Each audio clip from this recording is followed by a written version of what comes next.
Hey folks, it's Maxwell here and welcome to a brand new TW9 video with 21st Century Wrestling, the best of British wrestling. We had a pretty decent show the last time at the head-to-head pay-per-view.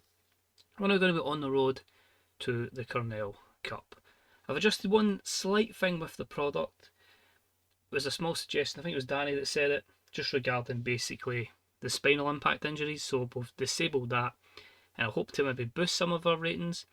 Although to be fair, it doesn't really matter too much in the terms of we're medium, we're going to be here for a while, so we'll just try and get people over. So we're in this run, the Cornell Cup. We will predominantly be focusing on the tag team division. That will obviously be the spotlight of that event. But of course, we know due to the actions of Apollo Prince, we'd probably have a good world title match in the books coming up. Whether that happens at the Cornell Cup or if we extend it a wee bit further forward, it remains to be seen, and a few other angles that we need to pay off from the pay-per-view. So sit back, relax and enjoy another episode of the best of British wrestling. And we're straight in at the Bolton Rugby Fields in front of 6,418 fans with some words from Apollo Prince. This of course starts the world title My Chance storyline, and Apollo Prince has done some masterful improvising his interactions with the crowd in a segment that has gathered a 63. However, what did he say? Because it was quite the promo. So we start the show with the man who made the statement at head-to-head. Of course, that is Apollo Prince. So you'll all be wondering why I did what I did this past Saturday. So straight to it. Why? It's simple. Look at all these young talents emerging and coming into 21st century wrestling. People looking to climb the ladder and take spots. Well, I ain't letting anyone take mine. In fact, I'm going to take the top step on that ladder.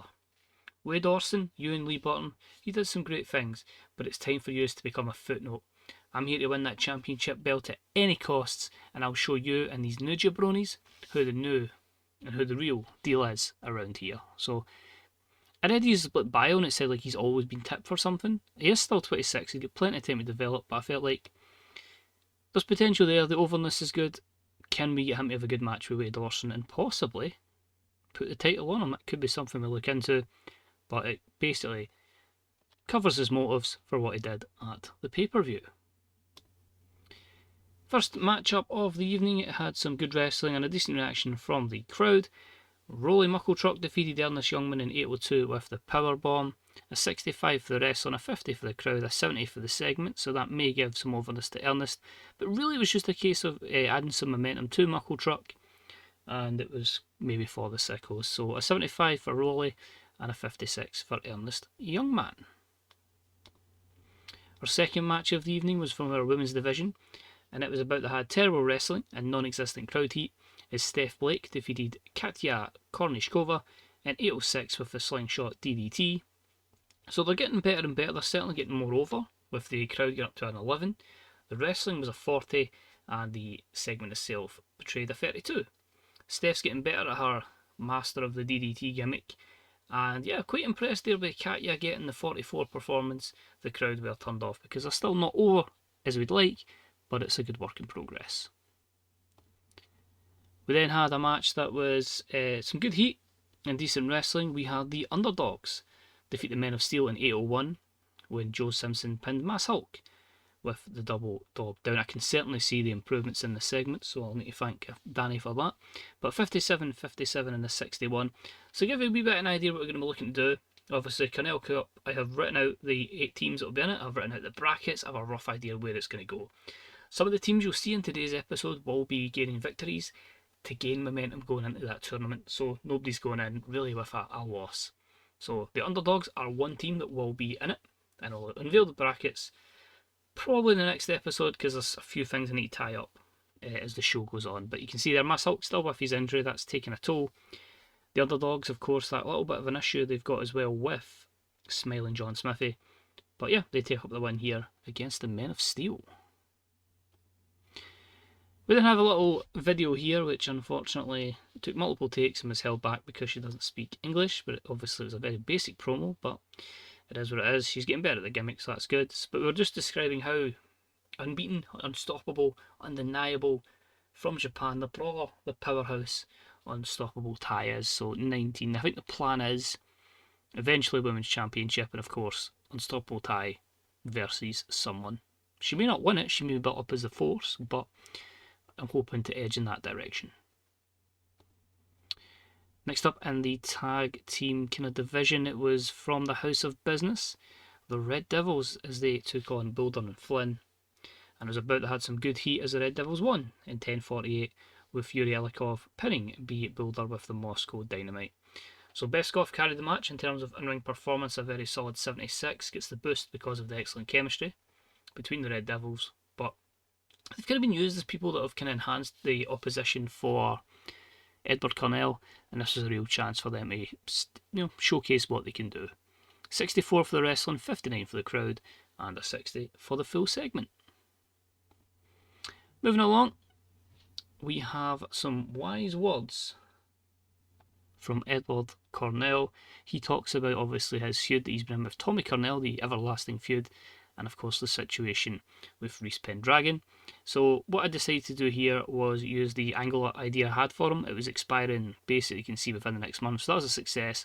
That's gave it a little boost and a very good segment of 77. Their storyline advances as well. So let's see what I've put. So Edward Cornell comes out. Last Saturday was an injustice as I was unable to become the 21st century world champion. Wade Orson, I will get that belt back one day, but hey, Apollo Prince has said his piece, so I'll let him try get shot. As for me, well, the next month is the Cornell Cup, and as I said, I will never face Tommy Cornell one-on-one. But what better way can I get under his skin by winning the cup that he created? Now, he tried his best to take out young Reese Pendragon, who was stretchered out of the ring on Saturday, but with the injury being what it is, he will be fit for the Cornell Cup tournament, and it will be my mission to win the cup with Tommy's former protege. So basically confirming he should be over the broken jaw by the Cornell Cup, and it will be Reese Pendragon teaming with Edward Cornell as another team in that tournament. I don't know how long this feud's going to go. I might even try and stretch it a year, if possible, but we'll see. They do have to have the big battle at one point. Moving on to more people getting some overness. It was about here that had a decent reaction from the crowd, but terrible wrestling as the Dark Pact defeated Graham and Punishment in 7:04 when Blackheart pinned Edison Silva with a spinning DDT.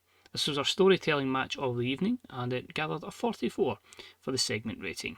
All guys pretty much on a similar playing field. I've not done much with Graham and Punishment, but of course led by Jonathan Frost, the Dark Pact continue to gain momentum. More on that later. Then I had a little promo here. It is, of course, Drop Dead Gorgeous, the team of Jasmine Perlot managing Chris Knightley and Michael Gregory, as they were having some words on Absolutely Flawless, Kelly and Lance Martin. Jasmine just says this is it, it's our chance to finally the world will see how good Drop Dead Gorgeous are. Chris says we will win this match and put our name firmly into contention to enter the Cornell Cup. And of course Michael Gregory says not only will we prove we are the best tag team in 21st century wrestling, but also the most gorgeous. Sadly, Chris and Yasmin were poor trying to improvise, but Michael Gregory was brilliant off script, and this segment gathered a 23. I'm actually quite happy with that, because obviously we're working with the ground up in terms of their overness.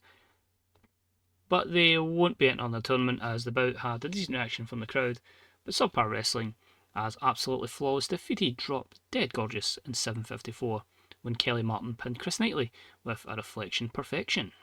So Chris the weak link here, he was off his game, so that probably hampered that as well. But you can see there a couple of good chemistries in there, colour commentary, and commentary helped. Overall, a 46. But yeah, basically Absolutely Flawless will be in the tournament, and that was the match to give them some momentum. I think the plan is still the full tournament at the show, but I might squeak in the first round and do the semis and the final.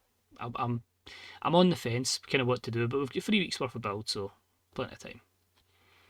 We then have some words backstage as he's about to have a matchup. It's from Adam Matravers.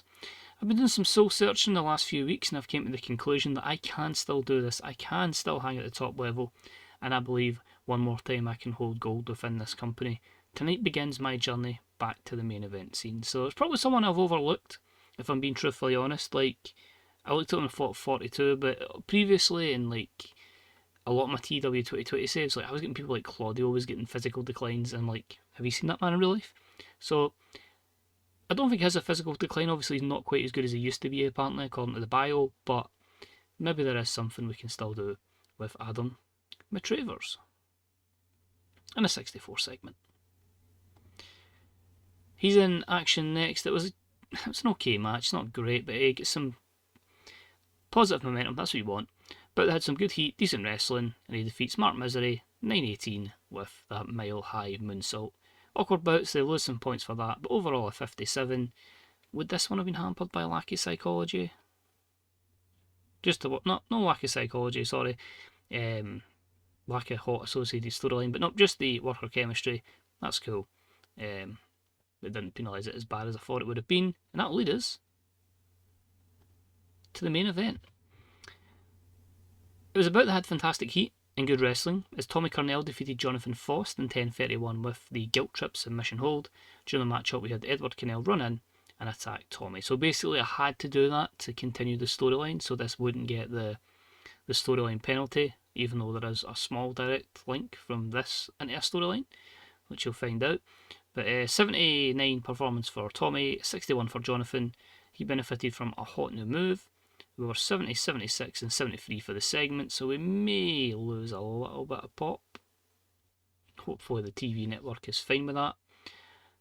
And we finished the show with a massive segment. It's sad that only drew a 45, but it basically confirms what everything is. So Foss looked good, he worked well without a script and commentary and a colour commentary. Liked it, but what did occur? Because there was a lot. In brief, despite a mid-match attack from Edward Cornell, Tommy Cornell has emerged victorious in this matchup. However, Jonathan Foss provides a quick distraction to Tommy Cornell, and from the depths of hell emerge Blackheart and Gravedigger. They ambush Cornell from behind and they start to beat him down. It's a proper good 2-minute beatdown with lots of power moves. Jonathan Foss then grabs a mic and has a few words to get off his chest. So Mr. Cornell, while your luck was in when we did battle there, your luck has definitely ran out. Let me inform you of a few details on why such an attack would take place. You see, I have been informed that next month the cup that you made, the Cornell Cup, is on the line, and I've been told you are entered with a partner that you get to choose. But most importantly, let me say who should be your first round opponents, because after we're done with you, you won't make it to round 1 in that matchup. So it's basically him saying, here you go, Gravedigger, Blackheart, that is your opponent. So it's going to be in the first round, Tommy Cornell and a partner against the, Hellbound. Hellbound represents us, the Dark Pact is Blackheart and Gravedigger. So I've actually built stories. I can't believe it. So the good thing is we gain popularity in 33 regions. We should be fine on the TV deal. It just loses pop in the UK. So I probably still need some better matches going forward, but I'd probably need to be in a position where it would be like Cornell versus Cornell every week. I feel like if we can continue to run in like the high 70 popularity, then if we can just build people up, then it's going to hopefully benefit us more down the line when we're eligible to get to that higher level. So no injuries is good. Financial report, we gained just under 100,000 and profits were up to 9.4. Popularity recap, so I say 75. I think if we can hover around 73, 74 for a long time, then it's absolutely fine. As I say, just enable our workers to get better their popularity and their skill sets as well. And no media scrum, as it was just a televised event. So we'll jump straight to the main screen. We'll take a wee look here. And we'll see if there's been any instances of the TV deal misfiring, but a few graduates to TCW, obviously we get our few. I might move them to the developmental company we've got basically over in Delhi. They've already got a freedom, so we may shove people out there, but they're all quite young, so we may send the rest in there. It was good to debut them so people are aware of who we've got, and it'll be interesting to see how they say they do in Massive compared to like other people. Just to name two, like Baltino and Ace Cody, and people that I've been kind of keeping an eye on and their threads on the Grey Dog software forum, so it's always quite cool to see, alright, I'm going to go this direction, but I'd love to see what direction somebody else takes them. So pretty much if you do have 21st century wrestling content, I probably have had a wee look to see what's happening. So let's have a wee look. This is a big one. That's fine. Thea Davis is fine. Edward Cornell, he didn't even wrestle, mate. He interfered, but he's still knackered. That's going to be great when he's got like 3 matches in one night, possibly, down the line. Was that a spoiler? Maybe. But 0.93 TV rating. We're pretty much consistent, but as long as we can stay on the network and, as I say, make our money for that, we're fine. So that's us. We, as I say, have a wee bit to the Cornell Cup. That is the 16th of April. So we will have, as I say, a few more episodes of the Best of British Wrestling before we get there. The problem is, though, you've got that. Partners in Crime suggests, tag team, which is a bit annoying. There you go. All instructions should be tag team bouts so with the Cornell Cup, not just be the exact same. So I'm going to see what I do with that. I might even delete it and bring in my own event, or even bring in Wicked, because I don't feel 2 tag team ones back to back. Then you get War Drums, London Calling, which is highly regarded, We Will Rock You. So there's quite a few things I might change in the calendar, but that's the state of play at this moment in time. So as always, thank you very much for watching. Remember, if you need any TW9 resources, always check out Grey Dog Software Forums, Fantasy Booker subreddit, twdb.com, and bethebooker.net. Because they're not even just for TW, but also Pro Wrestling Sim as well. There might eventually be some PWS stuff. It's just a case of I need to find the safe to get into, because I play a good bit of it, but usually it's only maybe a couple of months here or there. Maybe that's on me, because I always tend to go bigger companies and just decide to sandbox it. But if anybody's got any ideas, maybe like see me as a lesser company, let me know. You know what I mean? I could try something with TNA, or I could try something. I don't want to go with NWA. I think Heard's with that, the former Captain Charisma, so I don't feel that's appropriate that I do that. But maybe something with TNA. I don't know if it's something I'm maybe right out the angles. It's maybe something where I could maybe do here is the month of TNA, similar to what I'm planning doing when I go to AEW. There won't be anything written out, but it'll basically be a roundup and a live show effectively. So if there's any you want to see, let me know, because I am choking at the bits I'm choking at the bits to play TW, but obviously the most patient to obviously wait for the Real World Chronicles mod, and then we can get back into that AEW to save. But hey, wrestling's cool, wrestling's in a good place, and yeah, no tribalism here with those 2 games. But take it easy. I've rambled enough, and I'll see you soon. Bye bye.